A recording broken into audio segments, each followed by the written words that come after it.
dapat managot ang may sala sa krimen nila. Isa itong patakaran na naglalarawan ng konsepto ng batas na para sa bawat paglabag sa mga batas na naglilingkod upang protektahan ang nakararami, ang may sala ay dapat parusahan, alinman sa pag-asang ang parusang ito ay magsilbing babala laban sa mga susunod pang paglabag o kaya ay dahil sa pakiramdam ng paghihiganti sa isipan ng naagrabyadong panig.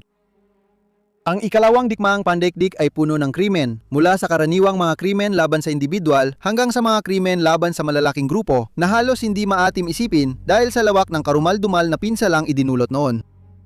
Kaya matapos ang putukan, halos lahat ay nanawagang papanagutin ang may sala sa mabibigat na krimen. Ang tanong ay kung sino ang may sala at mananagot sa mga krimeng ito. Sa Europa, ang Alemanya ni Hitler ay nagdulot ng matinding paghihirap kaya ang salitang Aleman ay naging katumbas ng isang halimaw. Dahil dito, mahirap malaman kung sino ang Aleman na kasapi ng SS at sino ang ordinaryong sibilyang Aleman na naglalayong mamuhay ng normal. Marami ang nagsabi na malalim ang ugat ng nazismo sa lipunan ng Aleman, kaya wala nang pinagkaiba o ang hindi pagkilos ng karaniwang Aleman laban kay Führer sa pagnanakaw at pagpatay ay kasing sala rin nila. Dahil dito, matapos ang digmaan, maraming Aleman ang naparusahan ng sama-sama dahil sa mga krimen ng Ikatlong Reich. Sa episode na ito, tatalakayin natin ang mga kaganapan bago at kaugnay ng trahedya ng Marsa ng Kamatayan sa Brno. Libu-libong etnikong Aleman ang tinipon sa Czechoslovakia at pinamartsa sa hangganan ng Austria habang nakakaranas ng matinding pang-aabuso. Marami ang hindi nakaligtas sa ethnic cleansing na ito na halos limot na sa kasaysayan dahil tungkol ito sa tinaguriang mga kaaway. Maligayang pagdating sa Wars of the World.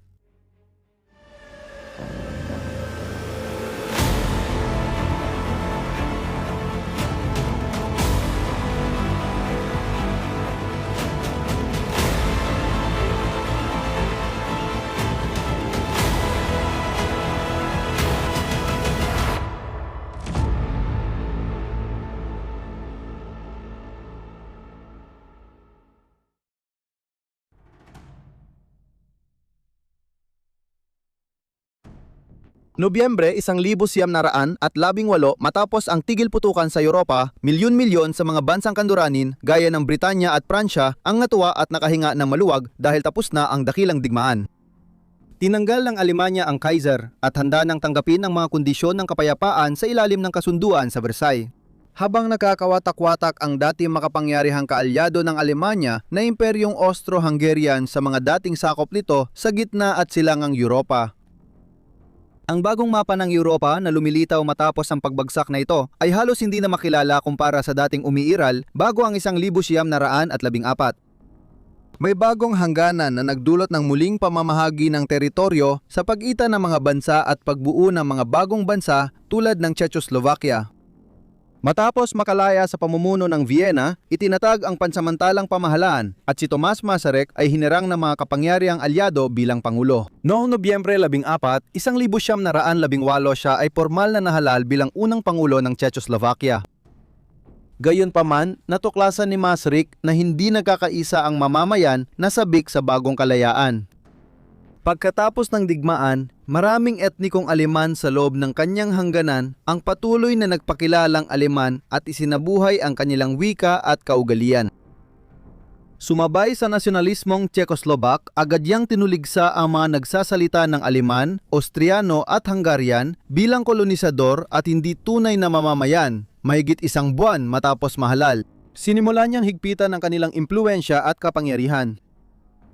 Halimbawa nito ang lungsod ng Brno sa timog silangan ng bagong bansa kung saan sa 130,000 residente, 55,000 ay nagsasalita ng Aleman. Sila ang pinakamalaking etnikong grupo kaya malaki ang impluensya nila sa politika, kultura at ekonomiya ng lungsod. Noong 1919 pinalawak ang Brno para isama ang dalawang kalapit na bayan at likay ng Greater Brno upang legal na pahinain ang impluensyang Aleman sa lungsod. Karamihan sa mga naninirahan sa mga bayang ito ay mga Czechoslovak kaya umabot sa halos 1.4 milyon ang populasyon, habang halos di nagbago ang bilang ng mga Aleman. Inasahan noon na mapipilit ang lumipat sa Alemanya ang mga Aleman dahil sa legal na pag-uusig, pero marami sa kanila ay matagal nang nakatira sa lungsod at ayaw o di kayang lumipat. Ang pag-usig sa mga etnikong Aleman ay nagbunsod sa paglika ng parehong formal at di formal na mga kilusan para sa karapatang sibil at kalaunan ay mga panawagan ng Sudetenland na karamihan ay nagsasalita ng Aleman at nasa kanlurang bahagi na malapit sa hangganan ng Alemanya ay muling mapabilang sa tinubuang bayan.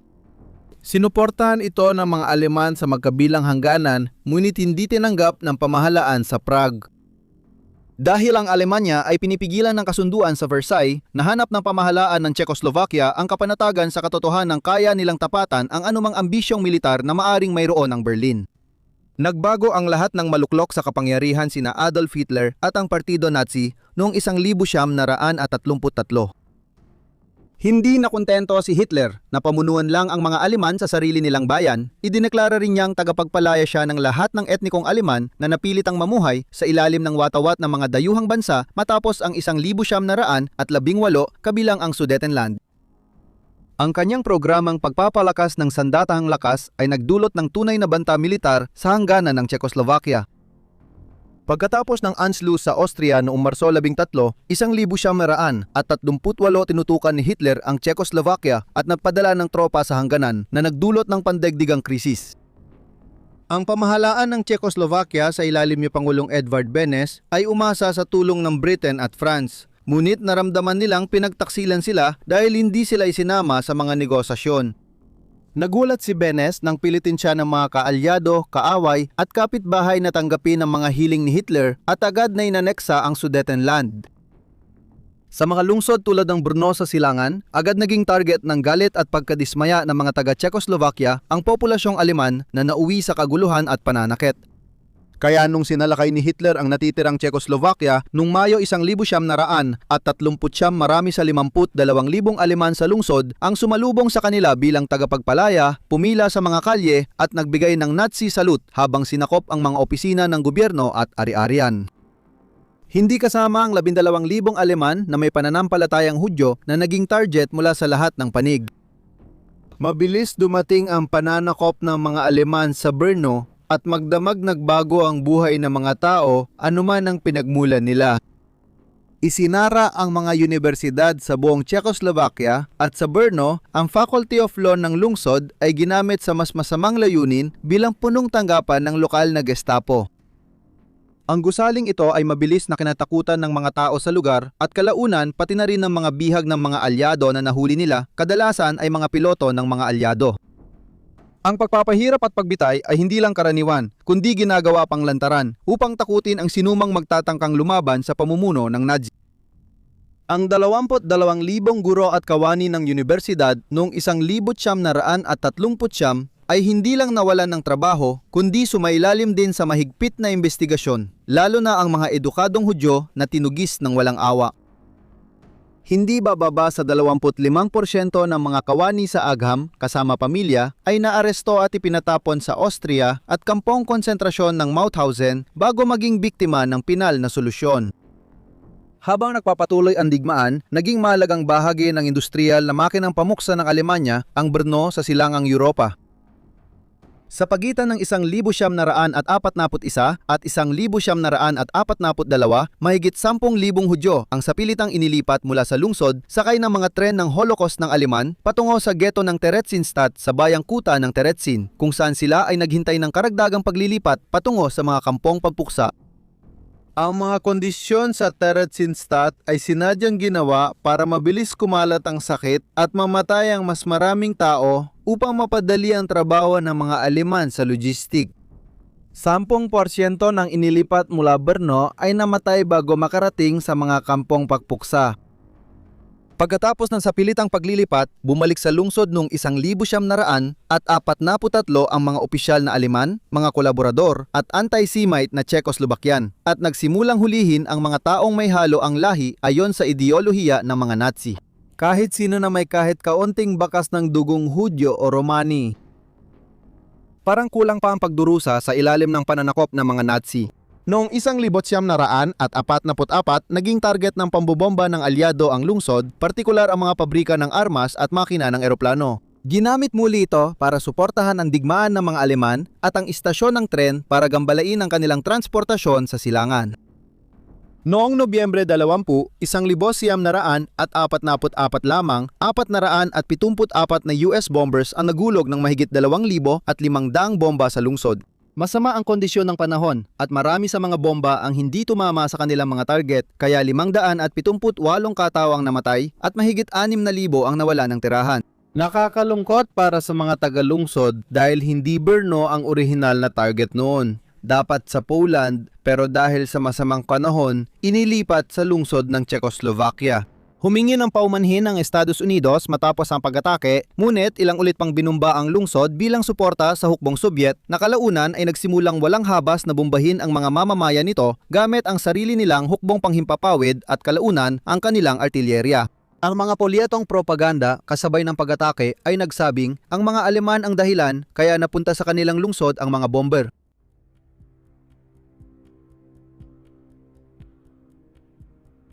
Noong Marso 25, 1,945 sinimulan ng Pulang Hukbo ang kanilang opensiba upang sakupin ang Brno at ang lungsod ng Bratislava.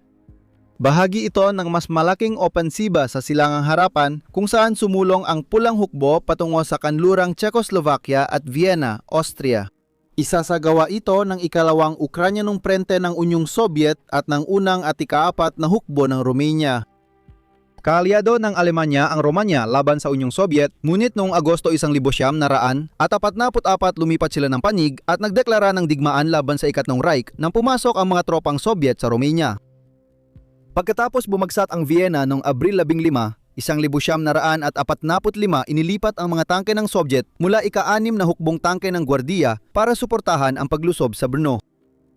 Matapos ang isang bagong pag-atake laban sa mga linya ng Aleman, nabuksan ang isang puwang na nagbigay daan sa ika-6 na makalusob. Noong Abril 25, narating nila ang silangang labas ng lungsod bago sila sinamahan ng unang mekanisadong pangkat ng kabalyeryang gwardiya mula sa timog. Kinabukasan, idineklarang na palaya ang lungsod kahit may ilang Aleman na nanatiling lumalaban sa loob ng 2 linggo. Mabilis na pinaalis at inaresto ang mga awtoridad ng Aleman at kolaborasyonista at pinalitan sila ng komite ng mamamayan ng lungsod ng Brno. Sa panahong iyon, winasak na ng digmaan ang lungsod. Ayon sa sariling online na ensiklopedia ng Brno, mula sa 26,280 na mga bahay 1,277 dito ay tuluyang nawasak at 1,160 na bahay naman ang labis na nasira kaya kinailangang gibain. Samantalang, karagdagang 2,775 na bahay ang nangangailangan ng malalaking pagkukumpuni at 8,504 pa ang nagtamo ng bahagyang pinsala. Halos kalahati ng mga bahay sa lungsod ay napinsala ng digmaan. Dahil umatras ang hukbong Aleman at wala ng banta, naghanap ng paghihiganti ang galit na populasyon.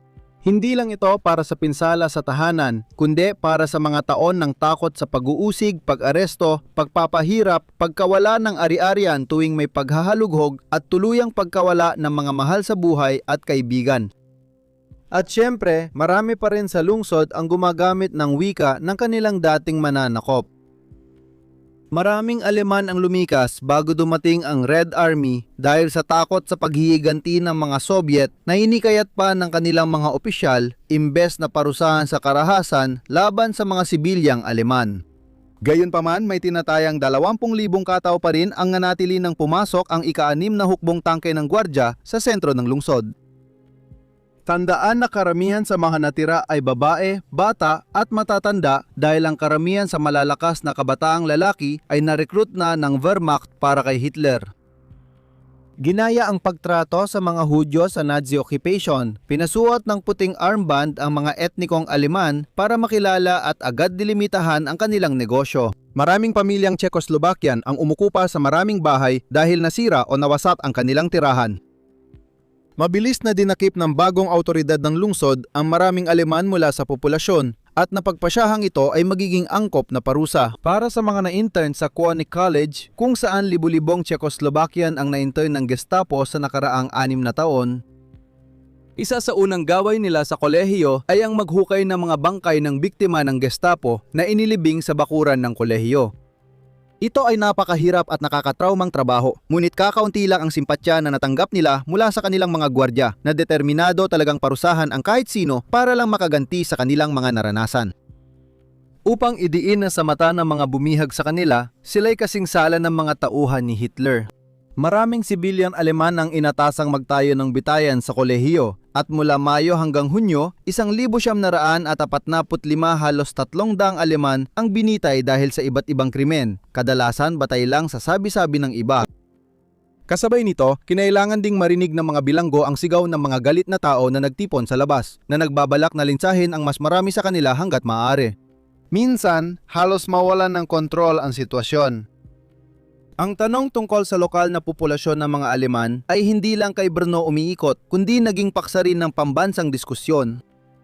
Ano man ang papel nila sa digmaan o kahit kasal pa sa isang Tseko, labis pa rin ang galit sa kanila, kaya't pagpapalis lang ang tanging solusyon para matugunan ang sigaw ng tao para sa katarungan. Sa pagtatapos ng Mayo, kalahating milyong etnikong Aleman ang kumikilos pakanluran tungo sa nooy sinakop ng mga alyado na Austria at Alemanya.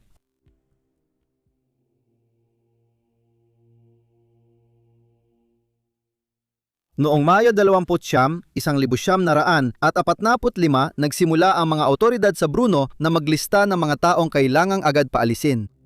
At kinabukasan, inilabas nila ang kautusan Blagang 78, 1,945 na naguutos ng agarang pagpapalis ng mga Aleman na hindi nagtatrabaho mula sa lungsod. Ang mga batang babae at lalaki na wala pang 14 na taong gulang, pati na rin ang lahat ng kababaihan at kalalakihan na lampas, 60 taong gulang ay inutusan na lisanin ang lungsod, habang ang iilang lalaking nagtatrabaho na pinayagang manatili ay mananatili lamang hanggang mapalitan na sila ng mga Tseko. Paglabas ng kautusan, nagtipon ang isang mandurumog sa labas ng himpilan ng hepe ng pulisya at hiniling na ipatupad agad ang utos.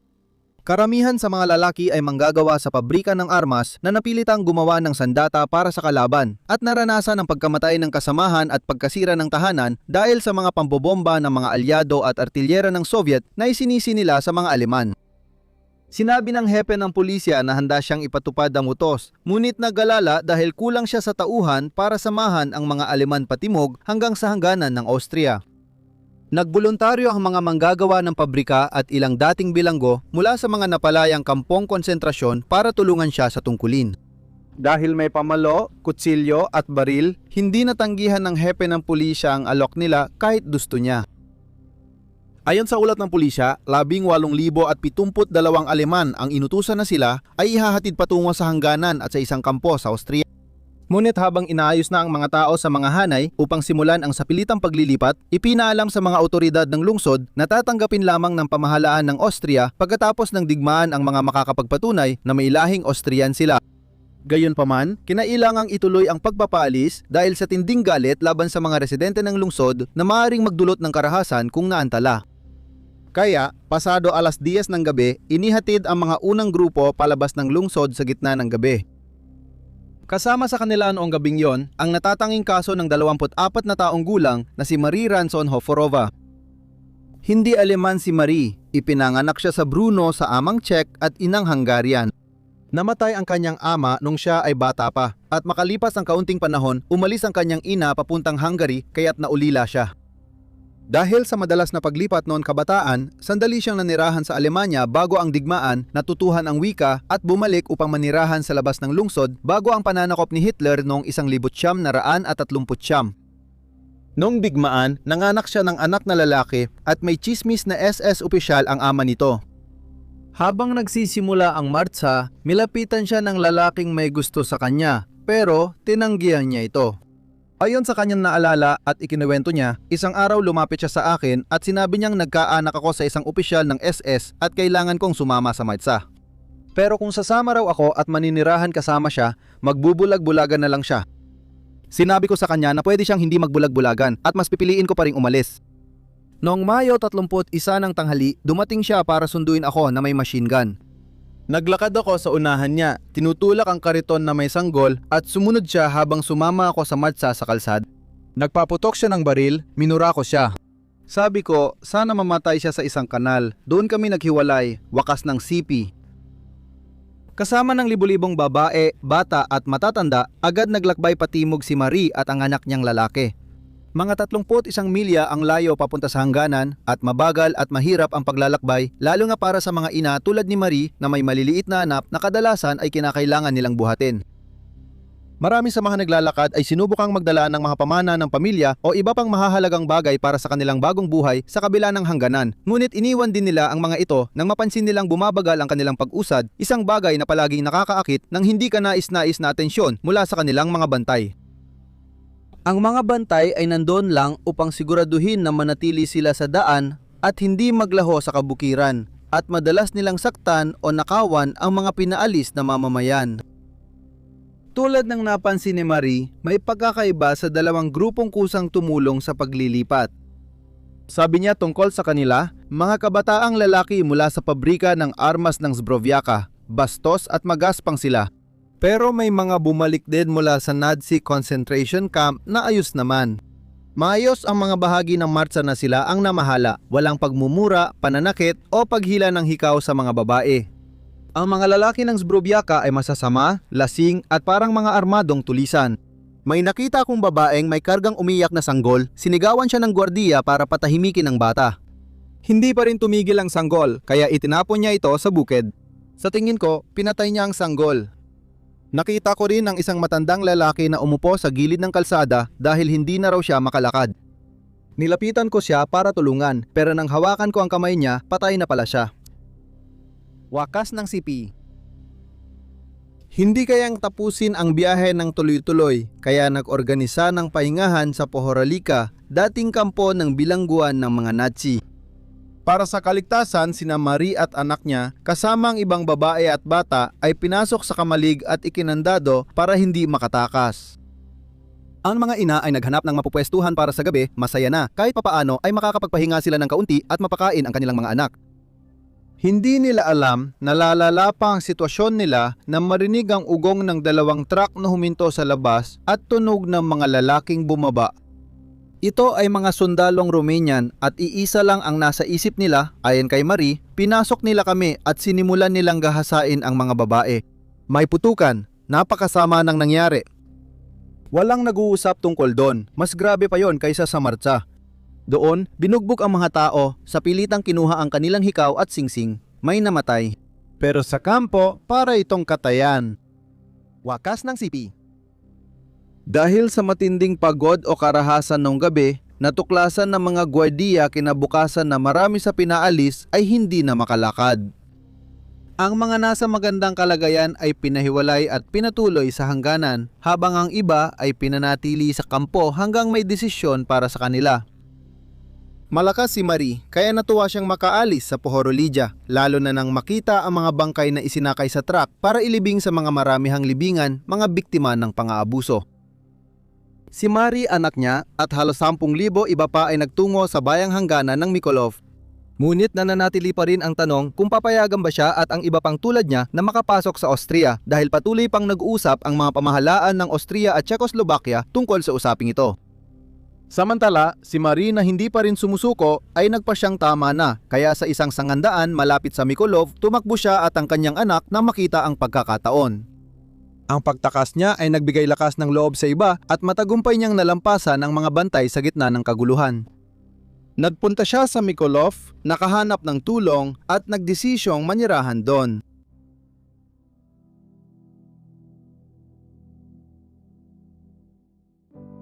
Ang mga pumasok sa Austria ay walang halos pera o gamit, kaya umasa sila sa kabutiang loob ng mga tao roon. Para sa mga naiwan sa Pohorolica, hindi pa tapos ang kanilang pagdurusa. Dahil napaniwala ng pamahalaang Austrian ang pamahalaan ng Czechoslovakia na itigil ang relokasyon, napuno ng pinalayas na Aleman ang kampo at sa mga unang linggo, halos walang namamahala na magpakain at tumugon sa kanilang mga medikal na pangangailangan. Lumaganap ang mga sakit at dahil sa maruming kalagayan, mabilis na kumalat ang disenterya at maraming buhay ang nawala. Sa paglipas ng Hunyo, napagtanto ng mga autoridad ng Czechoslovakia na dapat nilang kontrolin ang sitwasyon, kaya inayos nila ito tulad ng regular na pagdadala ng supply sa kampo at pagtatayo ng ospital. Pero sa panahong iyon, nagawa na ang pinsala. Patuloy pa ring pinagtatalunan ng mga historiador kung ilan talaga ang namatay sa martsa at sa kampo mula sa karahasan o sakit, ngunit karamihan sa mga bilang ay nagsasabing nasa bahagyang mas mababa sa 2,000 katao ang namatay. Nagpatuloy ang operasyon ng Pohorolika hanggang Hulyo 7, 1945. Noong panahong yon, marami sa mga nakakulong doon ay nailipat na sa Austria at pagkatapos ay sa Germany o kaya naman ay pansamantalang pinatira sa mga kalapit na lugar sa probinsya habang hinihintay ang kanilang pagproseso. Mga 2,000 tao ang piniling bumalik sa Brno, pero nang makarating ang balitang ito sa lungsod, sumiklab ang mararahas na protesta. Ang huling 80 aliman sa kampo ay halos lahat ay maluba ang karamdaman at inaalagaan sa ospital bago sila ilipat palabas. Nang mapunta sa saklaw ng impluensyang komunista ang Czechoslovakia sa silangang Europa, tahimik na nakalimutan ang pilit na pagpapaalis sa mga hindi taga-Czechoslovakia matapos ang digmaan. Gayunpaman, matapos ang pagbabalik ng demokrasya at paghahati ng bansa noong 1992 sa Czech Republic at Slovakia, tinanggap na ng kasaysayan. Madilim ang kabanatang ito tungkol sa pagtrato sa natalong kalaban. Paalala ito na kahit magkakamping bansa ay lumaban sa tiraniya at pang-aapi. Sinuman, kapag nilamon ng galit, maaaring gumawa ng karumal-dumal na gawain. At hindi lang yung may swastika sa braso nila.